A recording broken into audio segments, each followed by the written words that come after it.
Yeah, like I don't like I feel the way they do jump scares is pretty good. There's definitely some wonkiness where you're like, game. Look, man. Everyone knew the zombie was there. That's not a jump scare. That's like that's fine. You do you, zombie.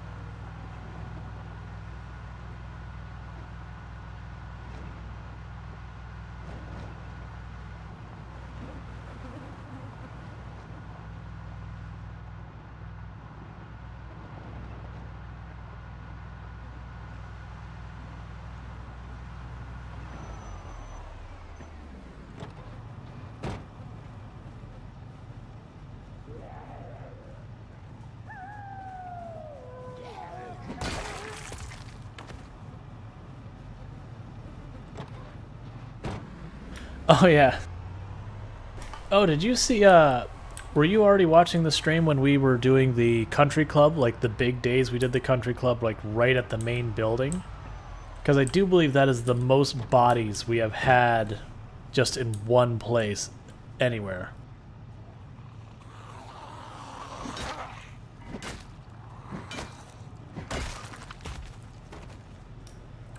Like, I know Long Prather, when we did that run, that would be like the most widespread number of bodies in an area.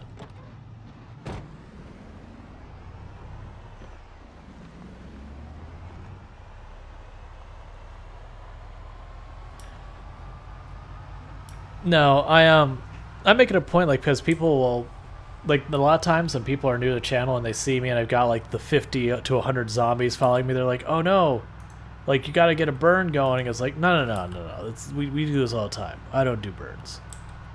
Because my whole issue with burns is like, while yes, there are times you can keep them under control and all that, how easy it is for like one zombie to break aggro and then just go walking into a building and just burn half a city down is just too high. I do know a lot of people just get certain satisfaction of watching everything burn and watch like hundreds of zombies just going down at once, but it's not something I typically do. Oh, the bodies, you don't, no. These populations, there is no body management. The body management... Am I... No. Is that the song? I could have sworn I heard the helicopter.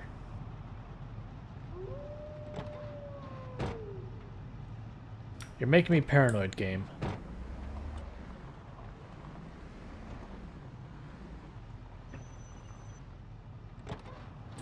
Like, I was actually surprised when, you know, people were talking up and down about burns. I'm like, okay, let's do a burn. And just how long it takes fire to kill a zombie. I was like, oh my god, this takes forever.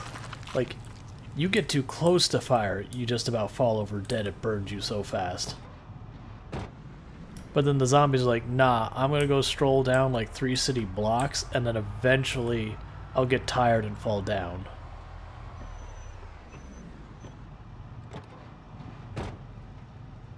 I have the radio on, right? Glad I noticed that before the hour flipped, or it would be 2 hours before we actually got anything. We clearly don't hear the helicopter, but now I'm scared. Now granted, we had the helicopter pretty early stream, right? It was like only the second or third day we had stream, so there's a good chance I'll have a second helicopter during stream. Yeah, because I usually go for a little bit more than an hour. So I got like 2-3 more days left, depending on how much fast forwarding happens.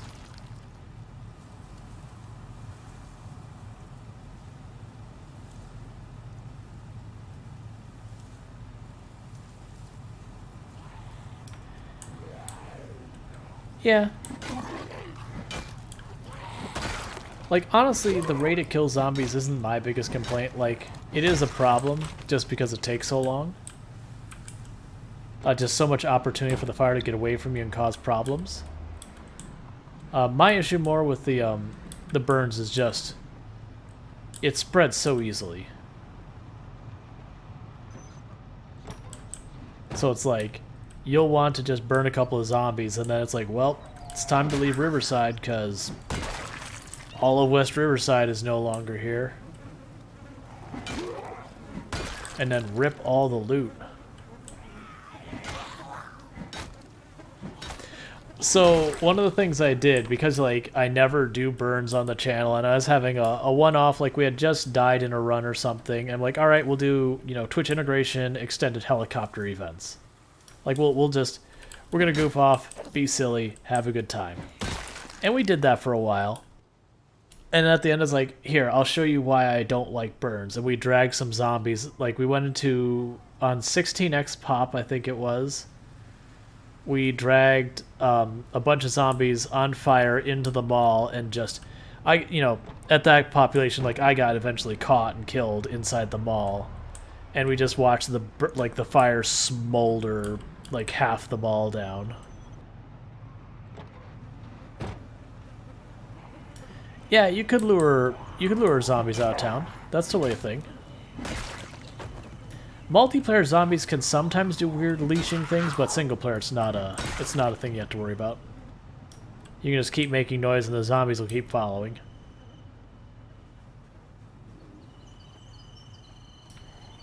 But yeah, it's still like, that's the thing. This grass, if it catches fire, it'll spread. It's not like endless spread, but it does spread pretty aggressively. The road there, you'd think road. It doesn't burn. No. In this game, it definitely will cross it.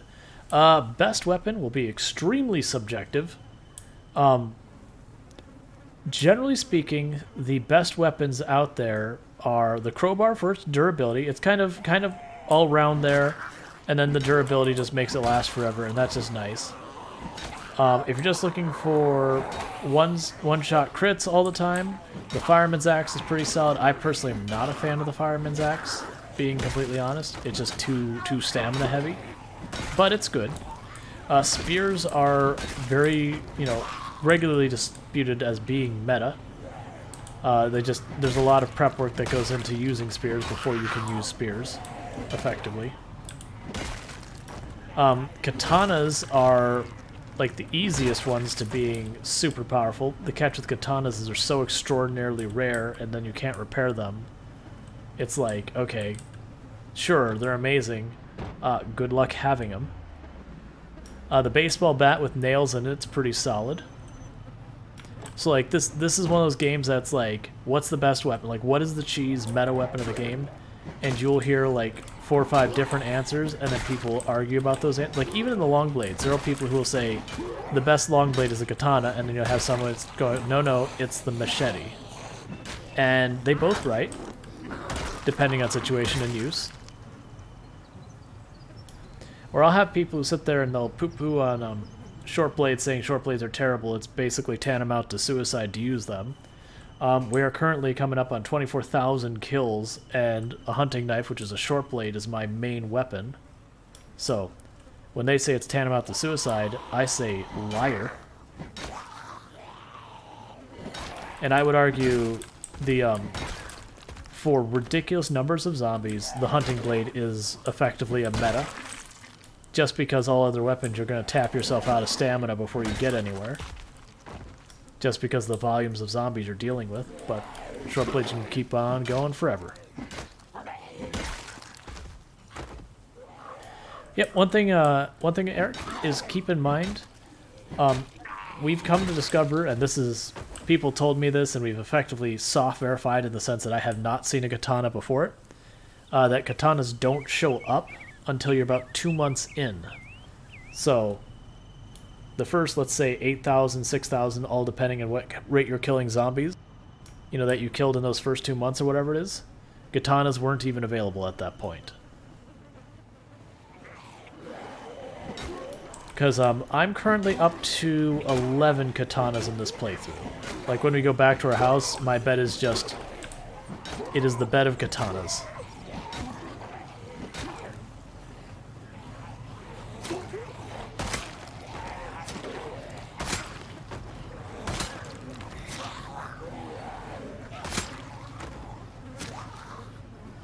Yes. I think you might be able to get katana. I think I have found a katana. Was it a survivor house? Once? Maybe that was a machete. But generally speaking, when you find katanas, you'll just see a zombie wandering around impaled with a katana. Now, like, it's easy to confuse a machete and a bread knife. The good news about the katana is when you actually see a katana, there is zero question you're seeing a katana, because it's this nice, long, curved blade, and you're like, oh, that's very clearly a katana. So it is one nice thing. It's very clear of what you're seeing.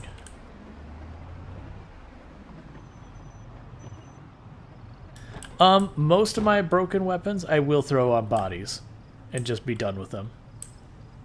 I have been saving machetes for repairing them. That's basically what I use my repairing stuff for.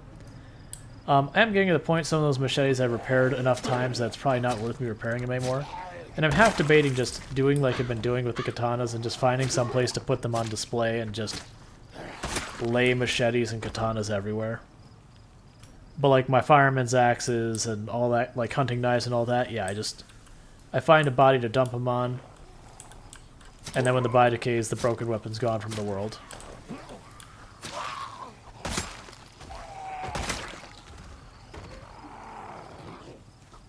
Alright, we pushed him so we have aggro on another zombie somewhere. There it is.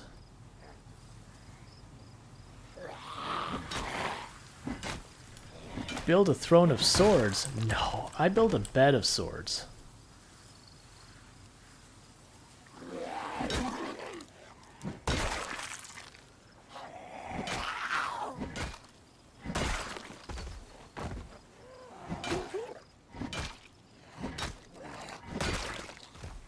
Like, everyone's got their rules about what they will and won't accept in a partner.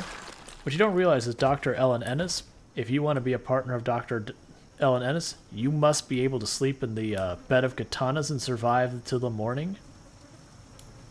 You know, and that's just, it's a rite of passage. You have to accomplish it. Thank you for the follow.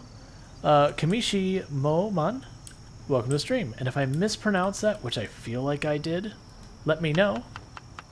And I'll try to do better in the future. And I will catch up with chat here in a second. I'm just trying to make sure I properly balance my salad. And by that I mean just trying not to put too much of the same ingredient in where it makes us sad.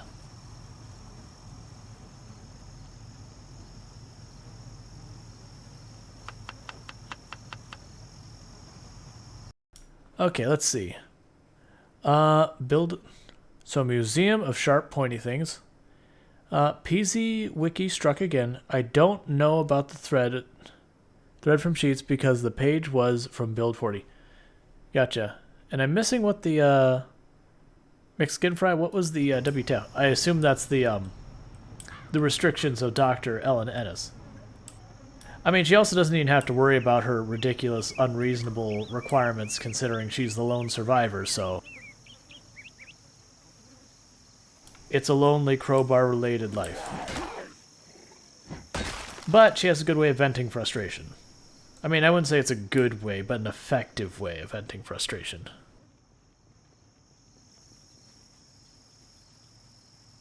Well, right. Of course she sleeps with swords. You don't want the zombies to get her.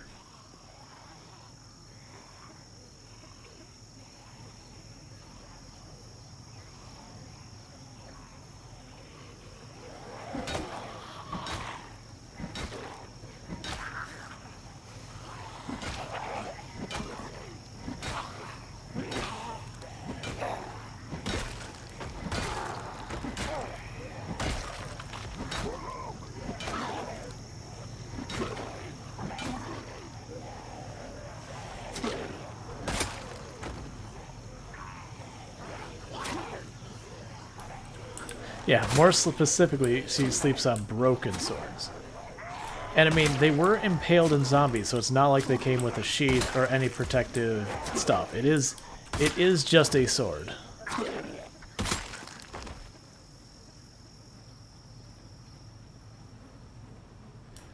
Oh, we've killed...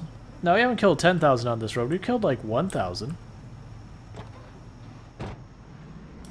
Yeah, we haven't killed that many on this road. Now that first push into Ekron, yeah, that was something like Ekron was cleared at somewhere around 8 or 9,000.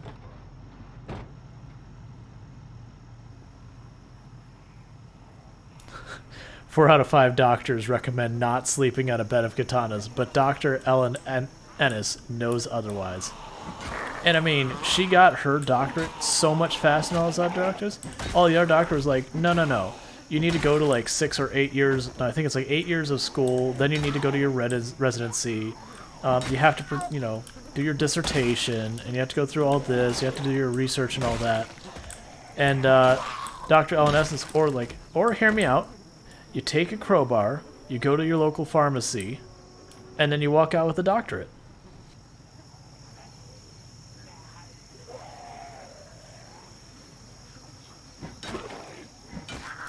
Technically, she has a doctorate in surgery, because that's literally what the doctorate I grabbed says. It's a doctorate in surgery.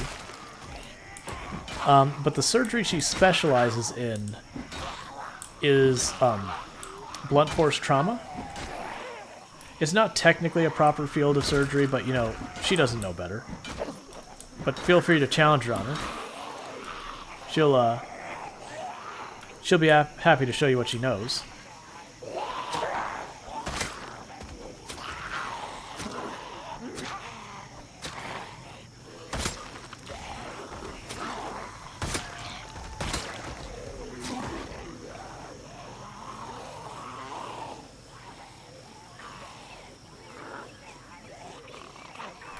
I mean, she used the hunting knife for open everything surgery. Alright. I left my extra hunting knives, because I didn't think I was going to need that many of them.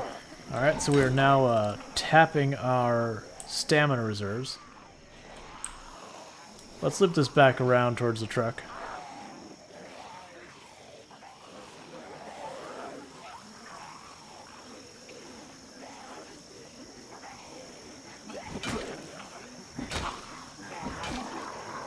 And I've fallen behind in chat, and I apologize. Just zombie being zombies, having no chill.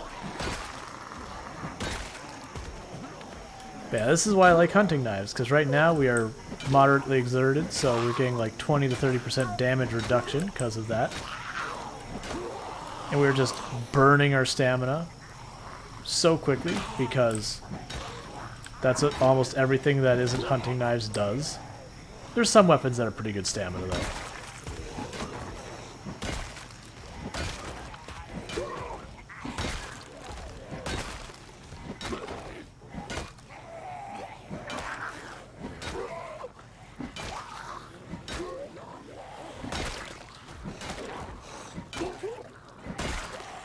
That one has a hunting knife. That's convenient. Thank you. I'm looking for one of those.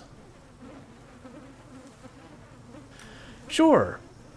Actually, you know what? Let me go through... Yeah, I'll explain that one first, and then I'm going to go ahead, and I do like kind of a spiel I've developed at this point of stuff to recommend for beginning players.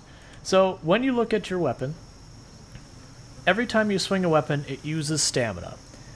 Primarily, it's not... Well, this isn't perfect science. The weight of the weapon is usually the easiest way to say, is this weapon going to use a lot or a little stamina? So a weapon that's very light will use very little stamina, while a weapon that's very heavy will use a lot of stamina. So like the fireman's axe is 3 kilograms, so it is an absolute stamina hog. The crowbar is 2 stamina, or 2 kilograms weight, so it uses a pretty respectable amount of stamina. So when you're using something super light like a hunting knife, you can just keep fighting and fighting and fighting. You get to the point that your stamina regeneration is better than you can usually maintain so far as fighting with the hunting knife. Like the gap between stabs with the hunting knife, you'll recover that stamina. Not always, but a lot of times. And we're just backing off a little bit to recover our stamina, because I got greedy. But yeah, so there's that.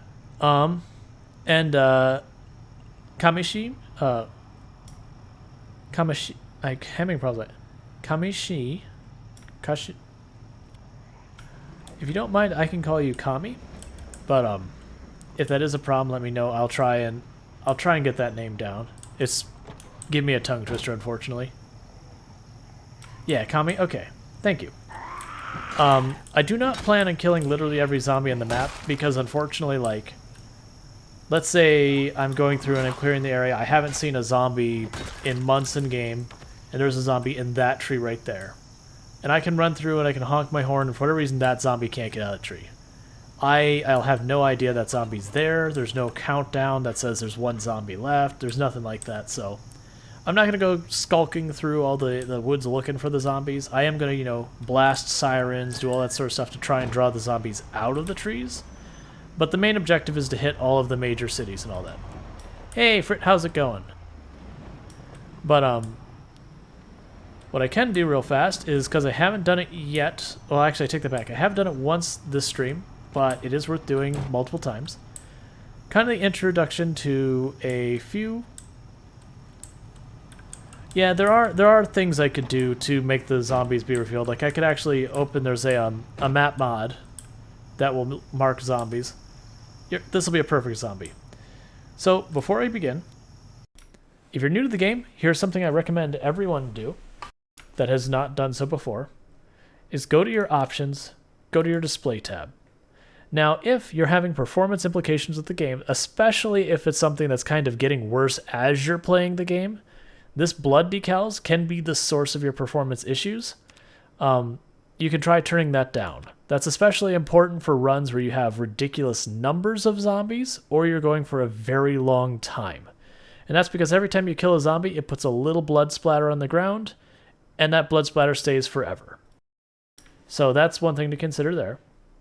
The next one is this ISO cursor visibility. I believe the default settings have changed to this already, but if not, I would recommend either 50 or 75%, and I'll show you what that is in a minute. The show cursor while aiming, this is a preference thing. Some people like it, some people don't. I personally like it because it means my cursor never disappears, because normally when you hold right mouse button, the cursor disappears and you get the little ISO cursor for aiming. I would rather always have perfect track of my mouse, because losing track of your mouse is a good way to get yourself killed. And then the last one is this aim outline. It starts on ranged weapon. I recommend any weapon. So I'm going to quickly pause. No, actually I'm not going to pause. So if you notice where I'm here and you see this little circle with a line above it that's moving around, that's the ISO cursor. That's where I'm aiming, is kind of that bar. So it's not my mouse itself. Now, if you'll notice, once the zombie's in range, you see how there's that green border around her? That's because she's in range, and that means I can hit her with the crowbar. So it will adjust based on the weapon. You'll also notice, if you have Nimble 2 or 3, I can just backtrack with this all day long, and she can never catch me. Now, it's not true if I'm, you know, weakened or I don't have enough Nimble or anything like that, but that's good to know. As another pro tip, if you push over a zombie and you stand on it, or another zombie stands on it, that zombie is effectively no longer a threat. So I can sit there and go, oh, I'm a little peckish. Let's have a little salad. No problem. This zombie, irrelevant. Oh, that salad didn't do hardly anything for me. I'm going to have more of it. See, zombie, not a threat. I'm going to kill it though because it's noisy and annoying. Now, if it is a crawler, don't do that. Crawlers defy the rules and they'll just grab your ankles and bite you while you're standing them and you'll not feel too good about it. Let's kill this group of zombies down here. Yes, that's a whole bunch of pointers. But there are added things that are helpful about this outline. So like, yeah, it's telling me the range. There are other things. I'm going to get this down to one zombie so I don't get myself hurt doing this.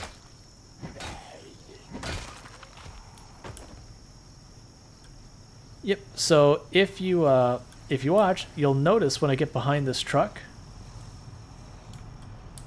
I can't see. I have no idea where the zombie is. I don't know what's going to happen here. But, I'm going to back up. When it gets in range, green outline. I know exactly where that zombie is. There's not many situations you can run into that, but that will save your life. The other thing that's nice is it will tell you which zombie you're going to hit, because there's some decisions on what target is a priority.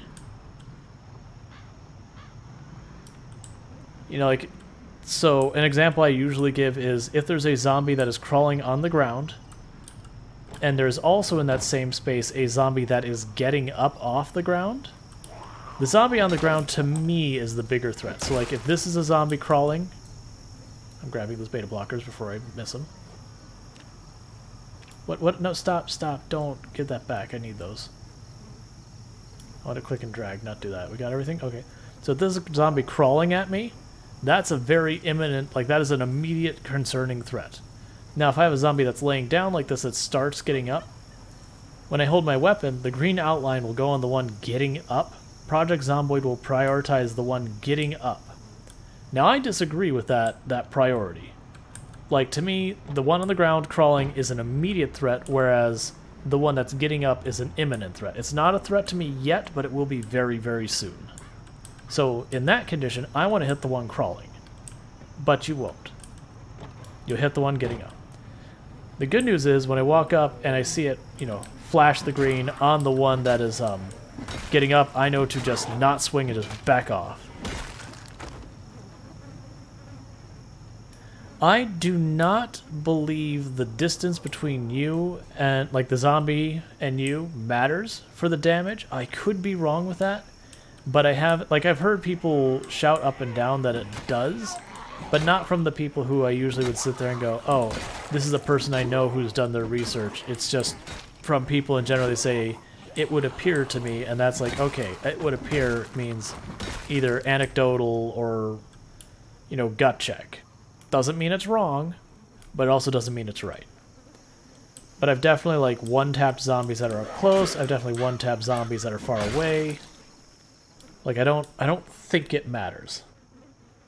That said, it could, and if someone can prove that, like, you know, they've done testing and everything or found the code, I would love to see it. Right, that's the whole thing. The moment you get into RNG, you, like, unless you have a large enough sample size, then, you know, you can't really know one way or the other. And it could very well be that a 100% helps, but I haven't appreciably noticed a difference. That said, I generally go for about as far out range of a swing as I can get, because the closer the zombie is, the more likely it is to bite my face. And I'm quite attached to my face.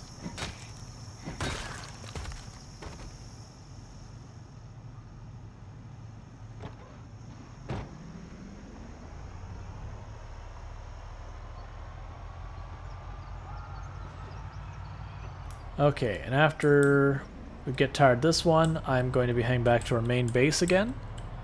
Because we did polish off our one water bottle, so we're in our reserve water bottle. And we're down to just potatoes so far as food on us.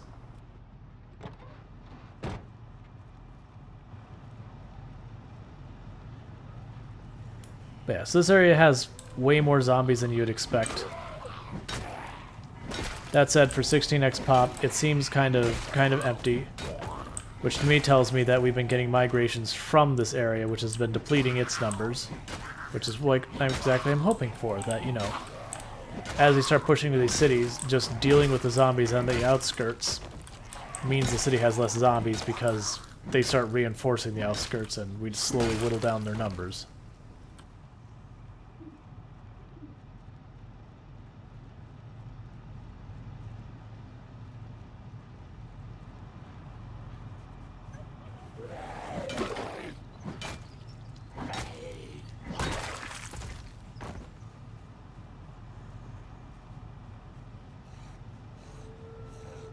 And it's this group here will probably be the last group we fight here before we start heading back to our main base. It's also good that I head back to main base because I'm just about out of hunting knives. And I've got like 30 of them back at main base, so restock those, get some food, all that kind of stuff.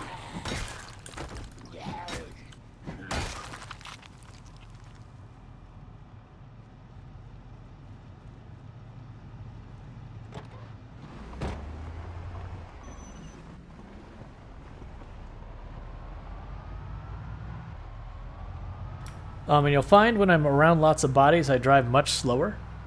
Or if I'm in an area where I know it's hostile, just specifically in this Jeep or in this truck, I'll drive slower when there's zombies around because this thing has basically no brakes.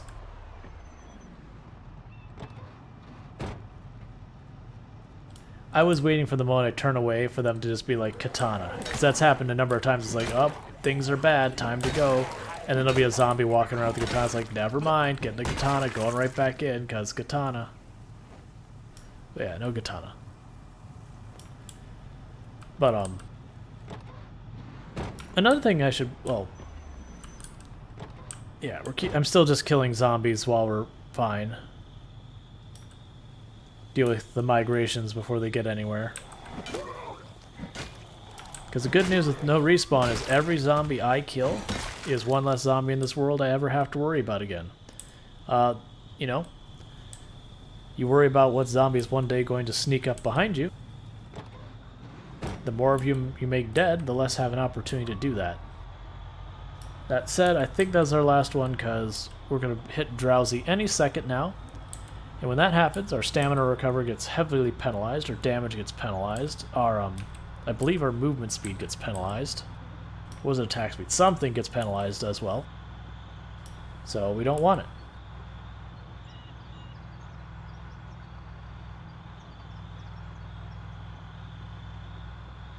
But the reason I'm driving slow around bodies is not because the bodies damage your vehicle. They don't.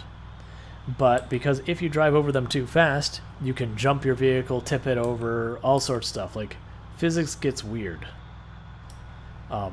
So, while the bodies don't directly damage your vehicle as you're driving along, if you catch like 4 or 5 of them in quick succession, or you hit a big pile of bodies and you're going fast, you can just dump your vehicle on its side and then you don't have a vehicle anymore.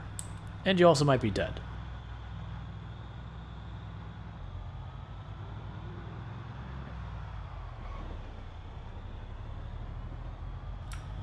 And just like that, all the bodies are disappearing. Where this used to be, we'll have to keep note of that. Yep, you see, I was going only like 30 over there, and our bus or our van almost tipped on its side.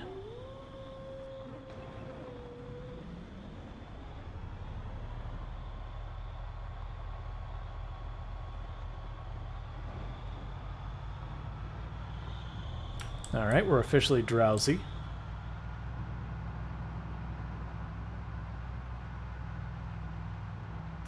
There's a clip, and I don't have it handy, but there's a clip I have on this channel where I was cruising along in like a sports car. I think it was probably going like 50, maybe 55 through Riverside.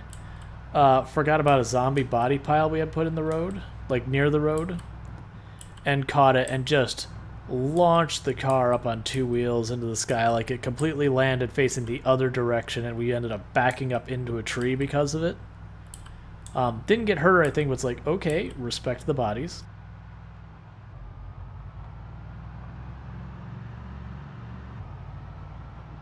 So yeah, you know, don't go over bodies with too much gumption. You'll probably die for it.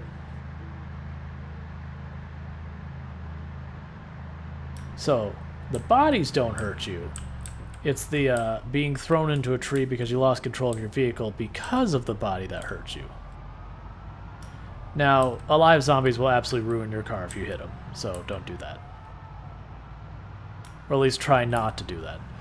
And I do know there's a lot of people who will use vehicles to kill zombies. I actually very much discourage that, not because it's like, oh, that's lame, or you don't get the kill count or anything like that.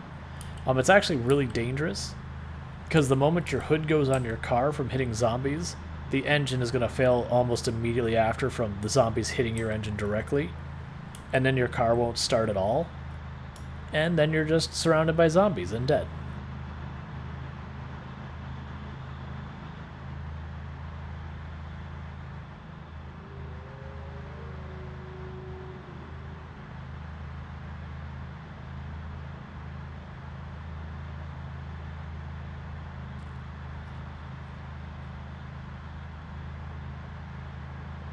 Yeah, you can ride over them backwards.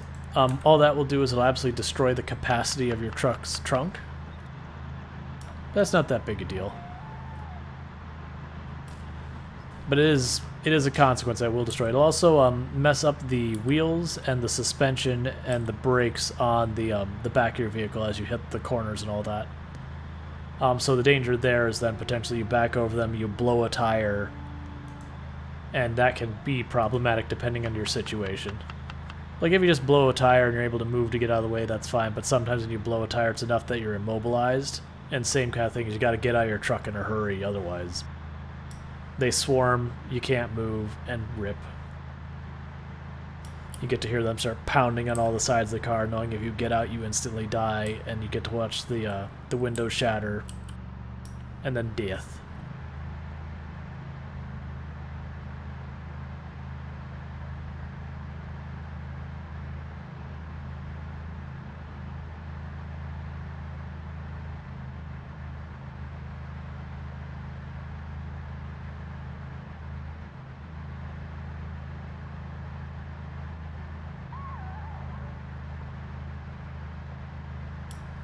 Okay, I think I do need to have our character actually start carrying cereal and oats and stuff like that, because we're just losing too much weight.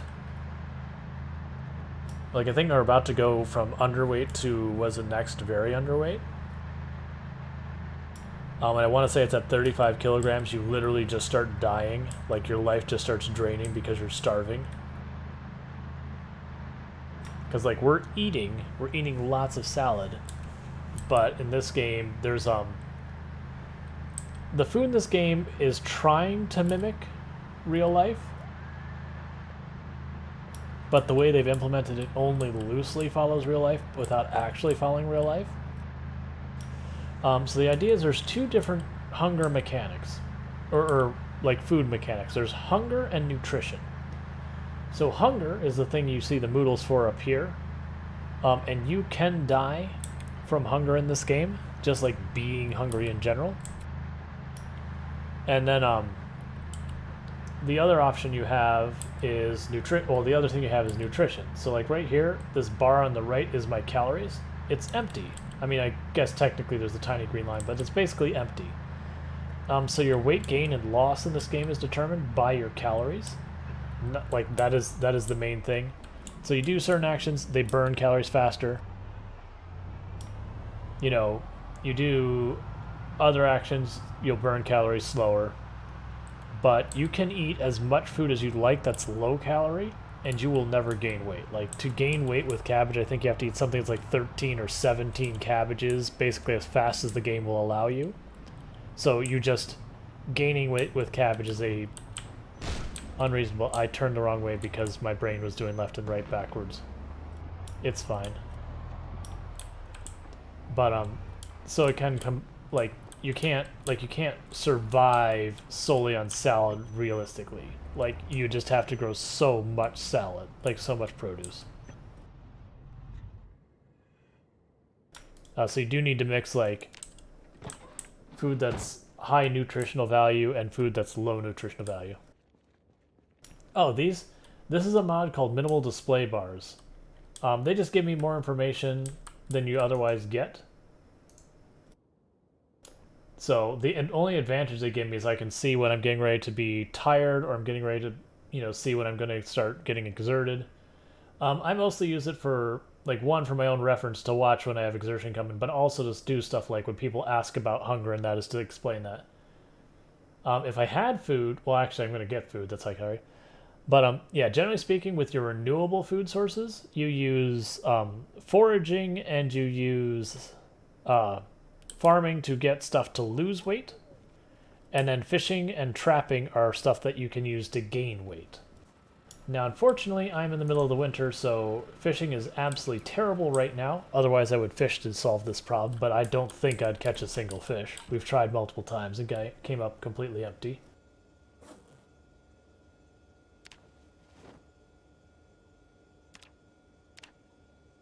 Actually, grab all of these. Head over here.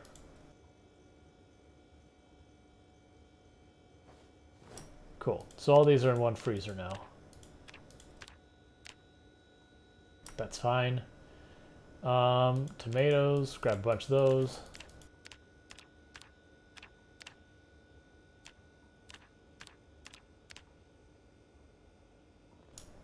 So I've grabbed what veggies I can. So yeah, as I mentioned, katana bed. So if you look, there's 10. It's actually, I can't get all the katanas in view anymore, but you'll see there's 10 katanas here and then 1 katana facing the other way. So I'm up to 10 katanas in here. Let's see. Food that is good for gaining weight. Oat is really good for gaining weight. Cereal is really good for gaining weight. Potato chips are pretty good. I can eat stuff like donuts and all that, but I'll save those. I can also add oil and stuff like that. Melted ice cream is good for gaining weight. Bags of sugar just straight are good for gaining weight.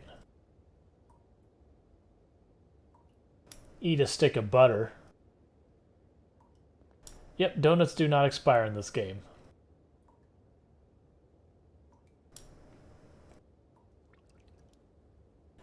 Like, honestly, I could eat the 2 sticks of butter and be set. So that's more oats, more cereal, more chip.